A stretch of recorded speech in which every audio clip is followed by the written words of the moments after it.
Estamos lá na cidade de Bauru. Eu sou de uma família muito pobre, mas pobre de maré. Lembra daquela musiquinha? Minha mãe lavadeira. Foi lavadeira há muitos anos. Minha mãe não sabe ler e não sabe escrever. Ela nem lê e nem escreve. E quando eu tinha 13 anos de idade, o meu irmão mais novo, que é o Luiz Carlos, tinha 6 meses de idade, o meu pai falou para minha mãe que ele ia para São Paulo. A gente morava no interior, ele ia para a capital. Ele disse assim: eu vou em São Paulo e a semana que vem eu volto. Vocês arrumam os trem aí, né? Os trem mesmo. Só tem velho que tinha, tudo quebrado, tudo. Se arruma os trem que semana que vem eu venho buscar vocês. E 50 anos se passaram e ele nunca mais voltou para casa. Há cerca de 3 anos atrás, mais ou menos, nós tivemos a notícia de que ele já faleceu. Ele faleceu em 1993, se não me engano. E assim, meus amados, foi a nossa vida. Eu fui engraxate, catador de esterco. Não sei se vocês sabem o que é esterco aqui. Catador de esterco. A gente catava esterco para vender para as madames, e eu acho que muitas delas compravam até para ajudar a gente. Né? E naquele tempo não tinha fogão a gás. E 2 vezes por semana a gente tinha que ir lá no mato buscar lenha para poder. Cada um fazia sua parte, era uma vida de pobreza. Minha mãe lavadeira, lavava para trazer naquele tempo do Merréis. Não sei se tem gente aqui que tem mais ou menos a idade que eu tenho, porque houve uma transição do Merréis, do Réis para o Cruzeiro. Então naquela época, tanto a gente falava que essa nota era 10 cruzeiros, como também era 10 Merréis. Tanto faz, 1 Merréis ou 1 cruzeiro, 2 Merréis ou 2 cruzeiros. E eu me lembro que minha mãe ganhava 10 Merréis por dia que ela lavava a roupa. Lavava, passava, capinava, fazia qualquer coisa. E ela então trazia o dinheirinho para a gente comprar aquela comidinha que a gente comia com muita dificuldade. Cada um fazia a sua parte. O meu irmão também, engraxate, catador de esterco, buscava lenha no mato para fazer a comida, para cozinhar, servente de pedreiro na construção civil, ajudante de padeiro. E assim foi. Tanto é, irmãos, que eu vivi numa época de tanta pobreza que eu não tive condições de estudar. Eu estudei até o 4º ano do primário, até o 4º ano de grupo. Tive o diploma, nunca mais eu fui na escola. E assim era a nossa vida. Com 17 anos de idade, vale a pena lembrar aqui, que eu esqueci de falar, que o meu primeiro sapato que eu calcei, eu tinha 14 anos de idade. Quem aqui se lembra, conheceu a alpargata? Alpargata roda. Não. Alpargata. Vamos levanta quem conheceu a alpargata. Ei, companheira. Conheceu porque usou. A gente era tão pobre que a pronúncia não era alpargata, era paragata. O primeiro sapato que eu calcei, eu tinha 14 anos, e era paragata. Era um sapato que durava 1 mês, mais ou menos, porque era sola era uma lona, era um pano muito fino, e a sola de corda, e aquilo ali não durava mais que 2 meses no máximo. Né? E assim, meus amados, aos 17 anos, minha mãe foi para a igreja. E eu fui também. É outra história. Cada detalhe desse tem uma história, mas eu não vou contar a história, eu vou fazer um resumo aqui para vocês. 17 anos eu fui para a igreja, aceitei Jesus. A minha família teve uma transformação radical quando conhecemos a igreja. Foi radical. Radical, irmãos. fé absoluta. É um negócio assim até extraordinário. E eu me converti com 17 anos e lá na cidade de Bauru, interior de São Paulo. E aos 19 anos, irmãos, eu saí para o ministério. 19 anos de idade, eu comecei a percorrer ali a Alta Paulista, a Alta Sorocabana, a Noroeste, pregando em algumas igrejas. E ali na cidade de Adamantina, Lucélia, Tupã, Veracruz, Marília.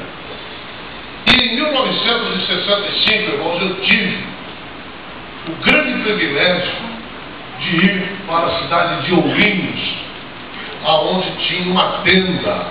Aquela época, 1965, 66, 67, foi o finalzinho dos tempos em que a gente abria a igreja através, montando tendas. E foi lá em Ourinhos, 1965, eu fui ajudar o pastor missionário Antônio Morato, que para mim, fiquei lá 5 meses, irmãos. Para mim foi como se eu tivesse frequentado uma faculdade. Foi lá que eu tive as primeiras experiências de orar pelos enfermos e ver milagres acontecendo. As primeiras experiências de expulsar demônios e ver pessoas libertadas. E assim, para mim, foi uma grande coisa, um grande acontecimento. Em 1965, eu estava com 19 anos. 19 anos. Em 1966, eu fui então fundar a primeira igreja do meu ministério, que foi lá na cidade de Assis, no estado de São Paulo. E lembro até hoje, dia 26 de março de 1966, eu estava fundando a Igreja do Evangelho Quadrangular na cidade de Assis. O terreno onde está construída a igreja de Assis hoje, fui eu que comprei. Em 1966, eu tinha 20 anos de idade. Às vezes eu fico pensando, Guaraci, o que um menino de 20 anos tem na cabeça?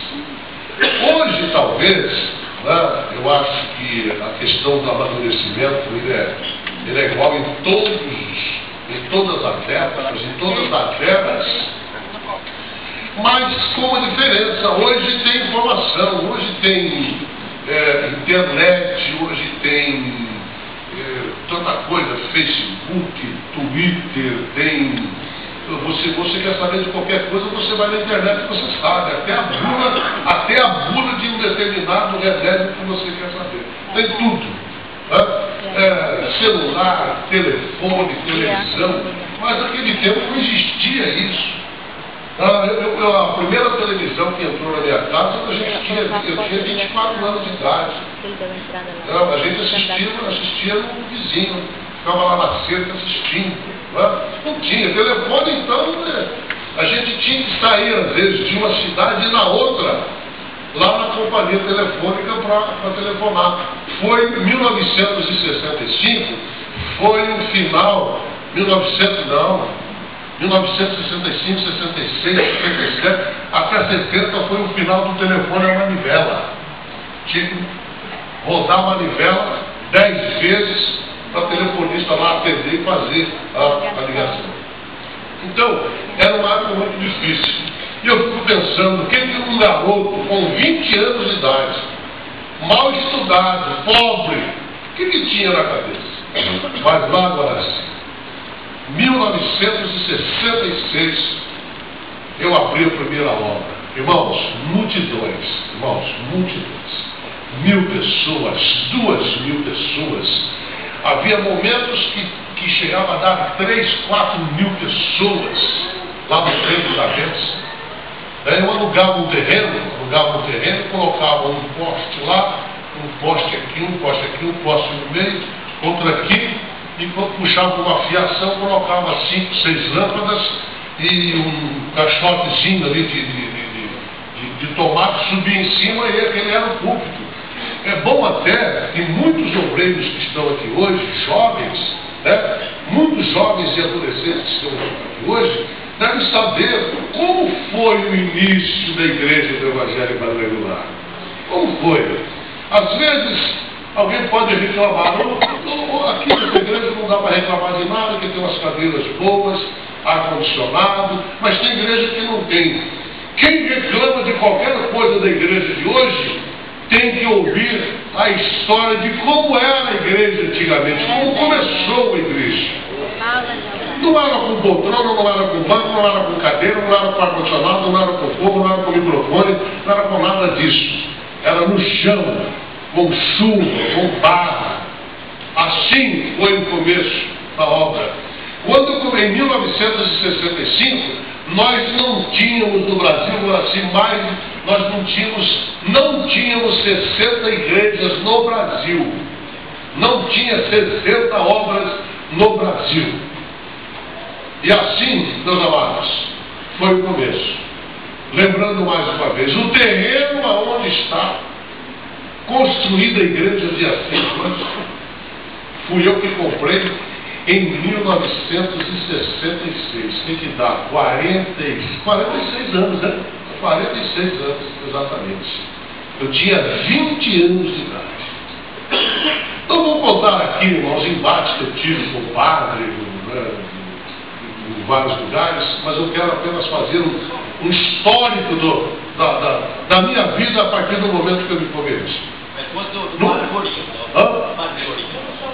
Não, eu vou contar outra coisa. Muita coisa. Para contar não dá tempo. 1967, eu saí da cidade de Assis e fui para a cidade de Uruguaiana. 1967. Estou há 45 anos, 45 anos atrás. Mas eu confundo um pouco. 45 anos atrás. 1967, no dia 25 de março de 1967, eu estava começando a obra na cidade de Uruguaiana. Naquela época nós tínhamos igreja lá no Rio Grande do Sul, só em Caxias do Sul e Passo Fundo. E eu comecei em Uruguaiana. Irmãos, multidões, coisa assim extraordinária. Eu tinha então, naquela época,